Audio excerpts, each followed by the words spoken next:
эндээ болцгоор Монгол дээлээ өмсцгөө гэдэг. Солиоцсон юм шиг надад жахсан чи солиоцсон юм шиг гэдэг тэр гэж. Гадуур ярьж ял хэвлээ. Энд хариулт өгч. Одоо яг энийг шүү дээ. Чамд хариулахыг сонсож яг энэ сууж байгаа юм. Зөнд яг ингээд за юу одоо юу гэх юм те. Нөгөө ийм том бүгж зүүцсэн. Яг чиний насны. 7 одоо өөрөө байшин цуцсан. Каасанд хэдэн дөрөх төмс одоо анхааралтай чагнаж байгаа бол хариултаа одоо авах гэж бодвол гэдэг. Хашир бол өөрөө бодож байгаа л да. Юу гэж бодож байгаа гэхээр тэ энэ хоёр одоо эсвэл энэ жавхлаа одоо ингээл бас л нөгөө бодлон салаагүй. Тэгэхээр тэр миний тарихаар бодоогүй шүү дээ. Тэр яг л энэ дээр ингэж бас ингээд биений эвгүй болоод тэ дотор нь муухай оргиал тэ ингэж байгаа бол нэгдүгээр цус өөртөө гин шинж. Хоёрдугаарт тэр хүн тэгж өөрийгөө бохирлаад яах гэсэн. Яах гэсэн. Нэгдээ л та. Чи нэгдэлтэй.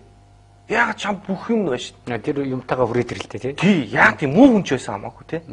Тэгэхээр одоо энэ жишээлбэл одоо намайг жишээлбэл нэг хүн солиотой гэж бодож байна л дээ тий. Тэр надаас илүү солиотой болоод надаас илүү солиотой учраас намайг солиотой гэж бодох болж байгаа. Тэгэхээр энэ бодлоо шууд авчаяа. Яах юм? Хэрэг би бүр одоо юу болов дүрс авч руу харж байгаад хэлчих. Хэрэггүй яах юм? Тий. Яг үнэндээ энэ дэлхийн бидний шүтээд байсан сармагчин шиг дагаад байсан улс орнууд чинь бүгд буцаж штэ. Сая дэлхийн 40 тэрбумтан нөгөө амьгүй цаас идэж болдгоо мэдээд хүмүүст хандивлчлаа штэ. Ядуу орнуудад. Тэгээд өөртөө болохоор байгаль руу гарч. Монгол гэр 40000 ширхгийг хийлгэх гадны захиалга хүртэл ирж байгааг сонссон. Яагаад тэгэхээр бүх дэлхийн ертөнц байгалаа гомдоочхоод дэлхийн ээжээ гомдоочоод одоо буцаад энэ байгаль руугаа явж яхад манай аваргууд тийшээ зүтгэхэд идэг болохгүй байхгүй. Хамгийн дэндүү байгальлаг, хамгийн дэндүү ингэрэнгүү тэр үзэл хаана байсан юм бэ гэхээр бидний өвөг дээдсийн нүүдэлчин соёл дотор байсан. Хэрвээ энийг хүлээн зөвшөөрөхгүй байгаа нөгөө машина унаа гэдэг байгаа хүмүүс бол юм бүтээхгүй байгаа шүү. Юм бүтээхгүй. Хоорондоо гүйж байгаа нэг амьгүй цаас те. Цаасуудыг л солилцоол нэгнийгээ ингэж одоо шунал тачааллаг амьдралаар амьдраад байгаа болохоос юм бүтээгээгүй. Хамгийн их юм бүтээж байгаа бидний цагаан сарыг хийж өгдөг. Наадмын шөлний хоньыг хийж өгдөг. Тэ? Бидний одоо бүх юмыг хийж өгдөг. Хамгийн их бүтээн байгуулж байгаа хүмүүс хаана байна вэ гэвэл Улаанбаатар хотод байхгүй. Улаанбаатар хотод байхгүй. Ялангуяа тэр нөгөө хэрэлддэг цагаан саарл ортон дотор байхгүй. Хаана байна вэ гэхээр Монголын тал нутагт малчин төмөн байж бүтээн байгуулж. Улаанбаатар хот махгүй бол яах вэ? Жишээлбэл одоо нэг брэнд яриад байгаа нөхдүүдэд зориулаад байна л. Та энэ цагаан сараар бити ууц тавиарай. Бити бууз идэрэл гэж хэлмээр. Оронд нь брэндний чоколад. Тэгээ брэндний нөгөө яг юугаар хийгээд өгцөхгүй. Тэгээ Монголын газар шороон дээр байж байгаа мөртлөө гадаадын улсыг бити бүтээгээд байгаа ч залуучуудаа. Тий. Бүгдээрээ энэ цагт 2010 оныг ярих юм бол хооч үе маань дэндүү гоё Монголын тэнгэрлэг хүмүүс амьдарч байгаа штэ гэж яригдах уу? Эсвэл сармагчин шиг хил усаа мартсан. Одоо бүх одоо дээл хувцсаа хунраа өгдийнхээ ямыг бүгдийн шамшигдуулсан.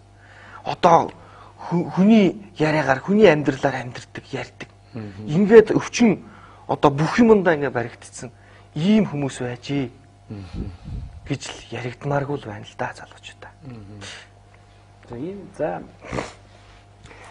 За соёл урлагийн талаар ер нь та дуучин хүү би ч бас нэлийн сайн мэдхийн үед өнөөдрийн өөрийн чинь нүдээр Монголд одоо энэ соёл урлаг нийтийн дууны салбарч гэдэг юм бүх урлагийн салбарын дэлхийн хэмжээнд одоо манайх гэх юм шүү дээ дэлхийн нийтийн хөл нийлүүлж алхаж байна гэл баахан нөхдүүд клипийн англи монгол хэлээр холиол дуулж ил байна. Бүх 10 жилийн хүүхдүүд дунд нь солонгос олж эхэллээ гаргахад солонгос царайтай чулцсан үс засалтан ч тийм болж явах шиг. Тэгэхээр яг мэрэгжлийн дуучин хүний хувьд зүрийн урлагийн салбарт юу болоод байна? Энэ одоо бас ард түмний хөгжил нөлөөлнө үстэй сэтгхүүд бол нөлөөлөв айхтар шүү дээ. Уул нь бол урлагийнхан маань бол сэтгэл дотор нь гал байгаа. Тэд нар Монгол би бол шууд хэлмээр, хандж хэлмээр. Юу гэхээр та нарт сэтгэлийн гал байна уу? Бүгдээр хэнийгээс ялгахгүй нэгдэл л. Бүгдээр нэгдээ. Битээ жавхлан олж хараад байгаа чи. Ганцхан жавхлан битээ олж хараад байгаа чи. Надад анзаарэгддэг. Дуучид ингээд тайзан дээр яваад ингээд тайзны харталд ингээд яваад ороход. Сүүлийн үед бол нийтийн дуучид бол дээл өмсгөө болж эхэлсэн шүү дээ. Болсон байхгүй. Яагаад тэгэхээр жавхлан шиг болчих гээд байна гэж. Үгүй. Миний яриад байгаа юм чинь бүгдээрээ Монгол болъё гэж яриад байгаа шүү дээ.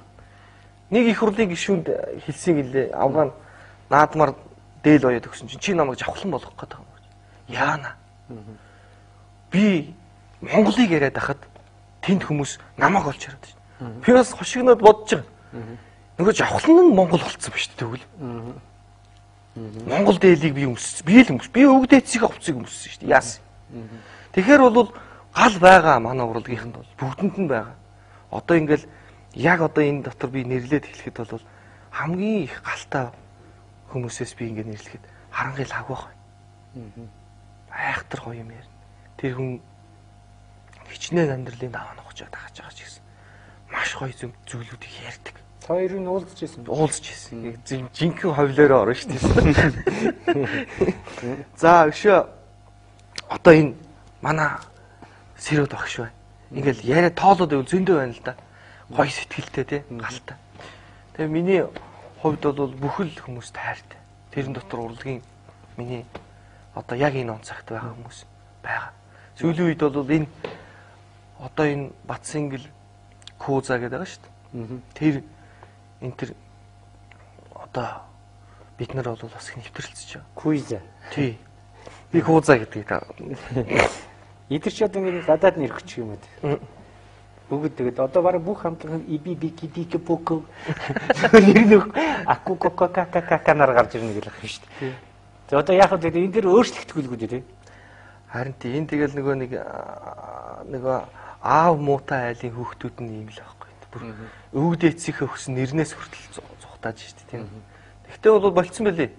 Куза бол өөрийгөө Батсингэл гэдэг болсон байлээ. Тий. Энэ Монгол улсыг одоо за энэ баахан сургууль төгссөн хүмүүс ингээл нэг телевизээр ярьдаг боллоо л та. Кембриж, Дембриж, Харвард төгссөн тийм эрдэмтэн, англи тийм одоо цол хамгаалсан. Тэгээ ярьж байгаа юм нэг ч хүнд хэрэгтэй болох. Тэр хүн дандаа л Монголын шинжлэх ухааныг өөрчлөх ёстой юм шиг. Монголд яг шинжлэх ухаан хэрэгтэй юм уу? Одоо чиний бодлоор бол Монголын өвгдээцийн оюун ухаанаар амьдрэх гэдэг шүү дээ. Тэр малч 1249 мэрэгжил эзэмшсэн малчин хүний оюун ухаанаар амьдарцгаая л гэсэн санаа хэлж байгаа. Энэ шинжлэх ухааны яг тийм.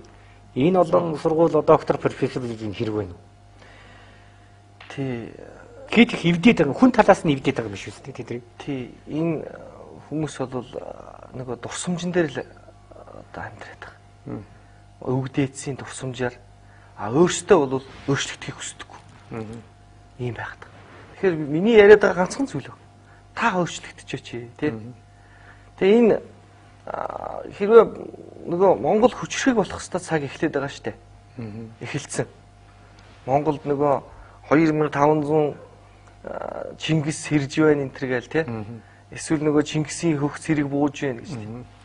Тэгэхээр одоо бид нар бүгдээрээ Чингис нь хаашаа юм тий. Нэг ядаж нэг хөх цэргийн нэг жижигхэн тасархаал байл та энэ ч тий.